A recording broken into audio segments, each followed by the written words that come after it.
Chunibyo, a term typically used to describe early teenagers who have grand delusions, who desperately want to stand out, and those who have convinced themselves that they have hidden knowledge or secret powers.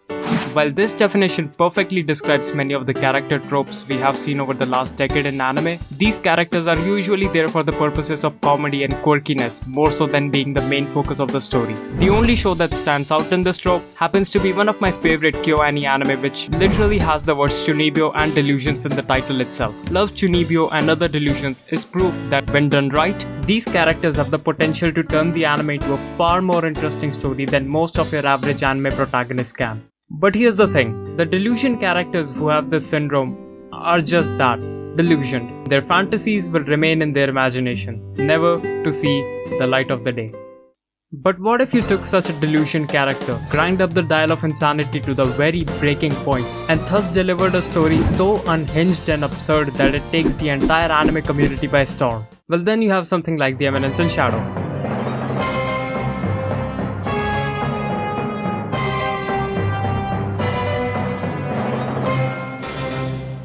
The Eminence and Shadow began airing in the fall season of 2022, and it had one of the weirdest opening episodes, especially for being an isekai. The story begins from the perspective of the rich and famous Akane Nishino. Akane had once been kidnapped when she was a middle schooler, and the trauma from that event has left her with only one option: to put on a facade, become the teacher's pet, the popular girl, and the lovable class clown. She doesn't care one bit to associate with the loser sitting beside her. But suddenly, the anime takes a much darker turn. Akane gets kidnapped, her past trauma resurfaces, and the kidnapper tries to force himself onto her. But then... What the hell? Who do you think you are? Me? Well, I guess I'm just a stylish ruffian slayer.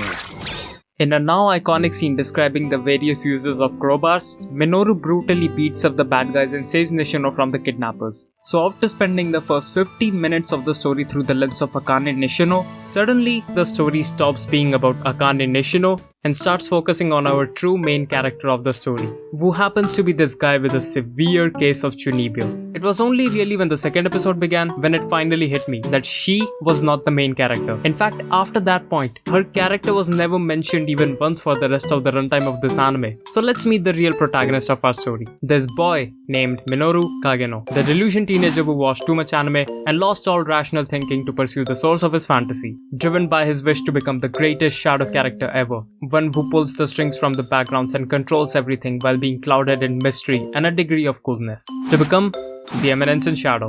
Oh, also, in case you haven't noticed, this anime is absolutely insane, but we'll get to that in a minute. Minoru is your average high school student who spends his everyday life sitting around and doing nothing of note. But in reality, when everyone around him in school was living their youths, he was devoting himself to the countless hours of training and becoming an inconspicuous side character of his own school life. The two things you absolutely need in order to become the perfect Eminence and Shadow. But no matter how much he trained, he knew about his own incapabilities as a human being. He cannot fight against armed soldiers through sheer power of muscles alone. Even if he could pull off such a stunt, then how about a nuclear weapon? No amount of physical strength can possibly save him from being evaporated into thin air.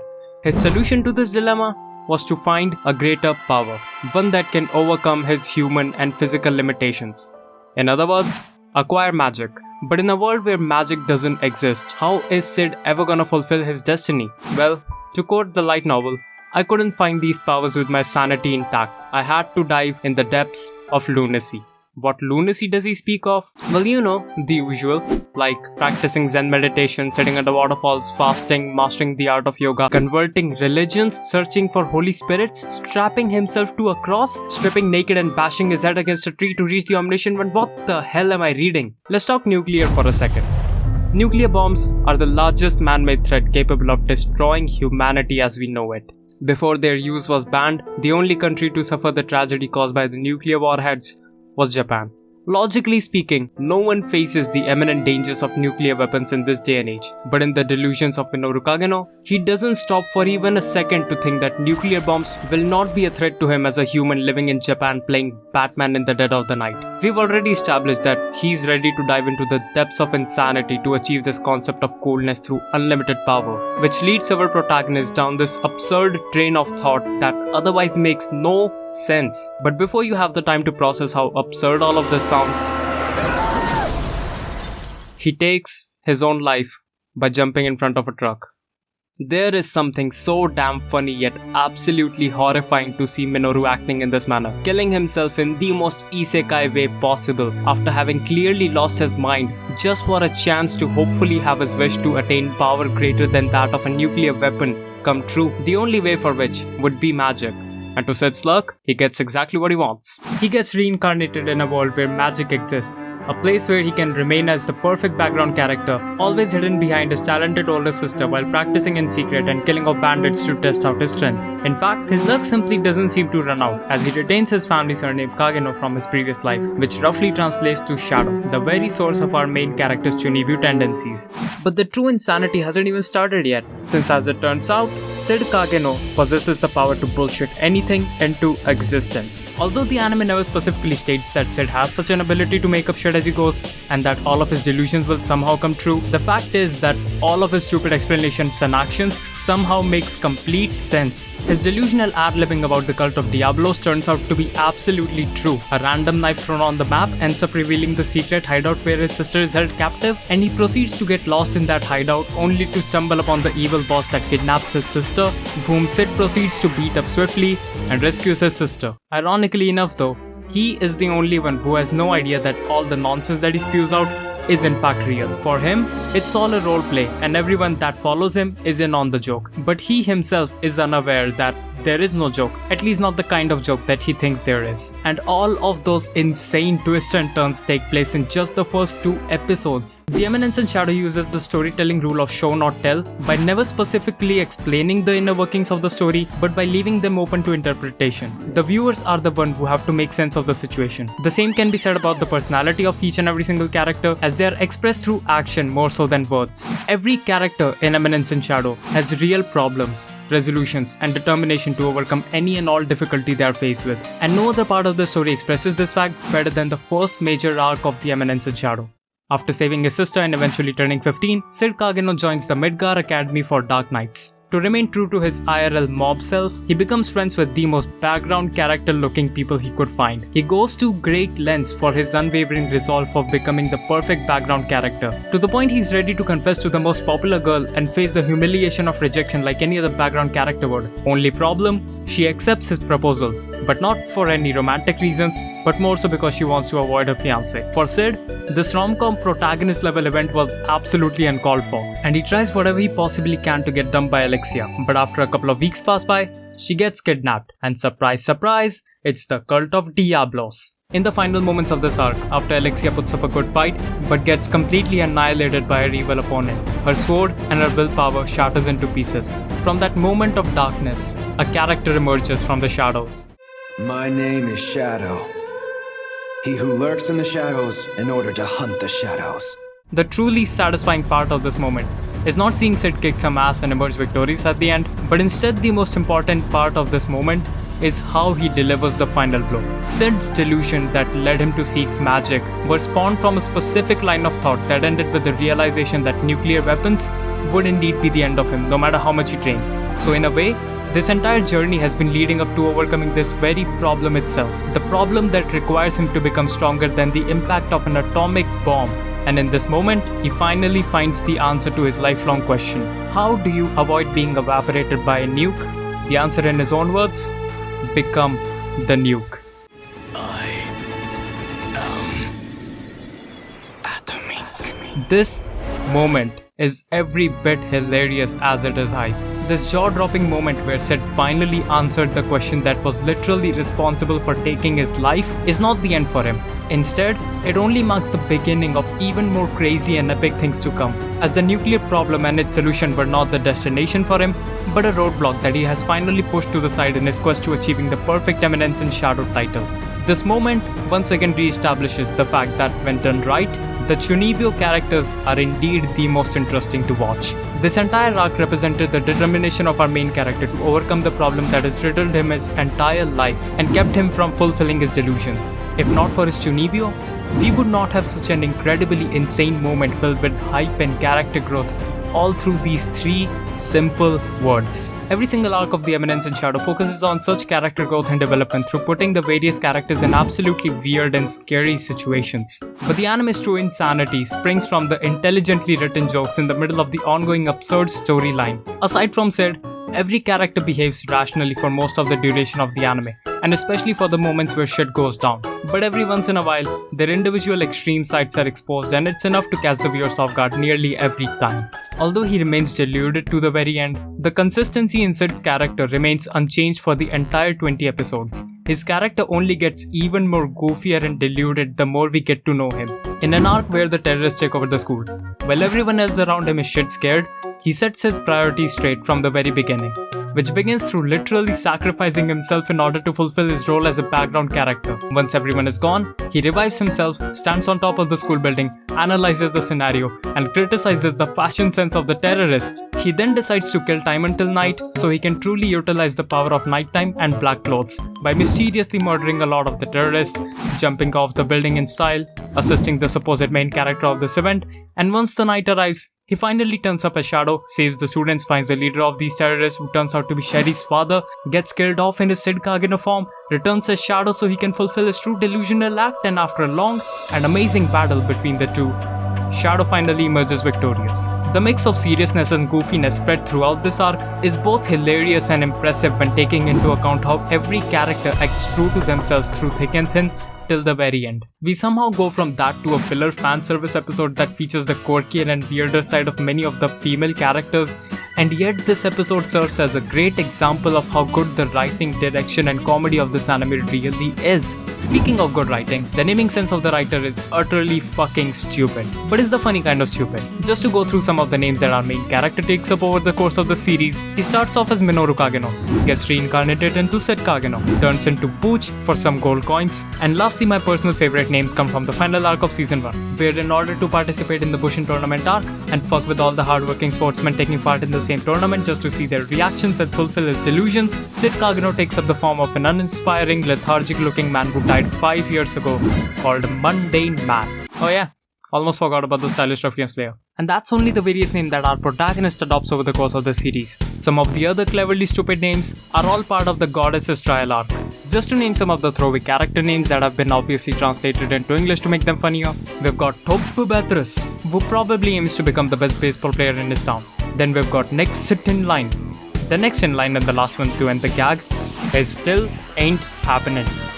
And in case you think they only use these improper names for the unimportant characters, then have you even been listening? The main mastermind of the last arc of the Eminence in Shadow is this man, called Perv Asshat. Oh okay, now you're just taking the piss. Daisuke Aizawa, the creator of the light novels, is a talented storyteller. Reading the manga that he has worked on was enough to convey his compact style of storytelling.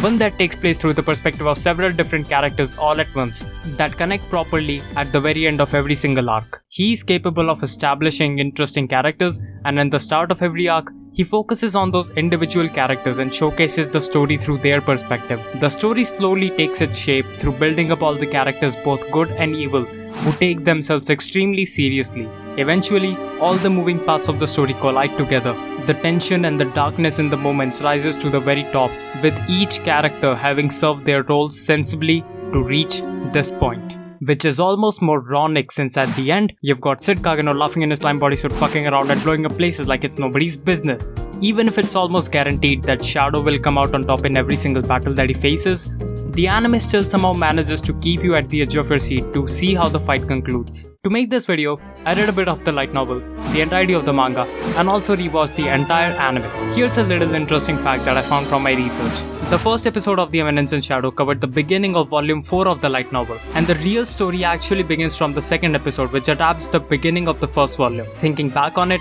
it only really makes it funnier how the entire speech about the various uses of a crowbar wasn't supposed to happen until much later. It's also funny how this anime with its first episode baits you into thinking that it's going to be a normal yet interesting story following the lives of these two distant people, and then bam, The ending is like a truck, and from second episode onwards, the story goes absolutely batshit insane with no further mention of that girl ever again. But the funniest part has to be how Cid literally cured her trauma while simulating her average nightlife in Gotham. The Eminence in Shadow as a story is an absolutely hilarious isekai anime filled to the brim with gags and jokes in every episode of the series.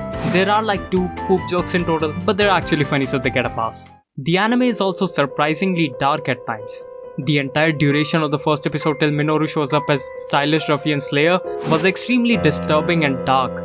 But to think that the delusions of a tuny kid ended up helping her out, among many others over the course of the series, is weirdly wholesome, but still damn funny. The color palette of this anime consists of darker tones of color for both the normal scenes and especially the fighting scenes. Now, I'm gonna sound like a weirdo for saying this, but the blood splashing animation looks kind of beautiful. It's not just the blood though, the characters and the overall animation have a very polished and clean look to them. I mean, just look at how expressive this one continuous scene is.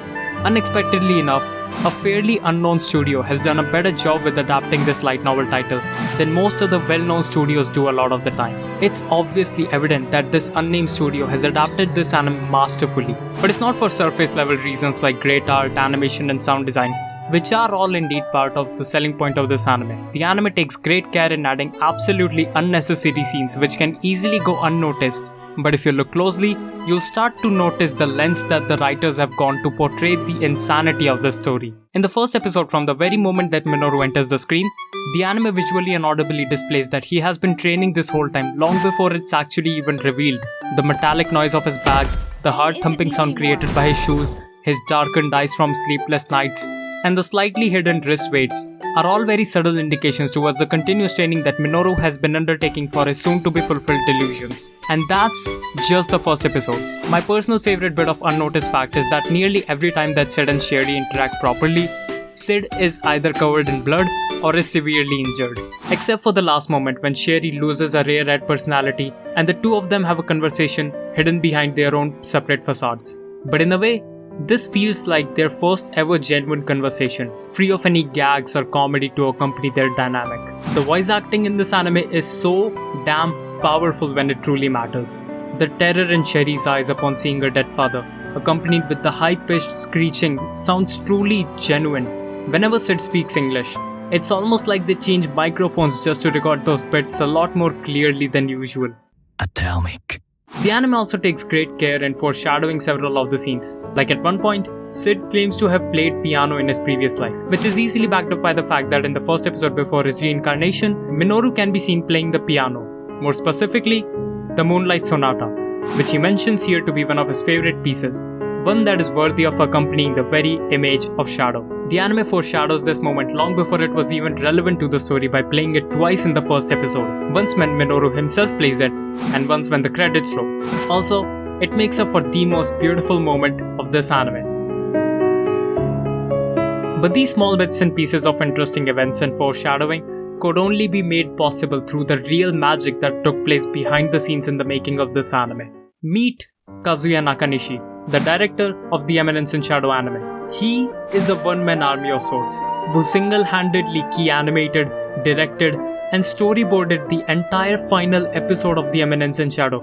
Not to mention that this anime project was his first time ever being the director, and yet he managed to create a better light novel adaptation than most of the other popular titles are often able to. A recent tweet from the director reads, "When I think about it, the first thing I decided when I accepted the job was what to do with the final episode." So it's not surprising to think that the season finale turned out to be one of the grandest final episodes in recent anime. By the end of this anime, Cid has turned into an unstoppable force who doesn't just defeat his opponents, but destroys them. And the last episode captures the weight of such heavy emotions through a severe tonal shift from its normal animated fight sequences to an experimental use of choreography and animation style that the rest of the series never had. This adaptation was handled with much love from everyone that worked on it, and it resulted in a successful reception and appreciation by the viewers. I mean, it was literally the 7th most pirated piece of content in all of America in 2022. It's all thanks to the small yet talented staff working behind this anime, due to which it was able to surpass the source material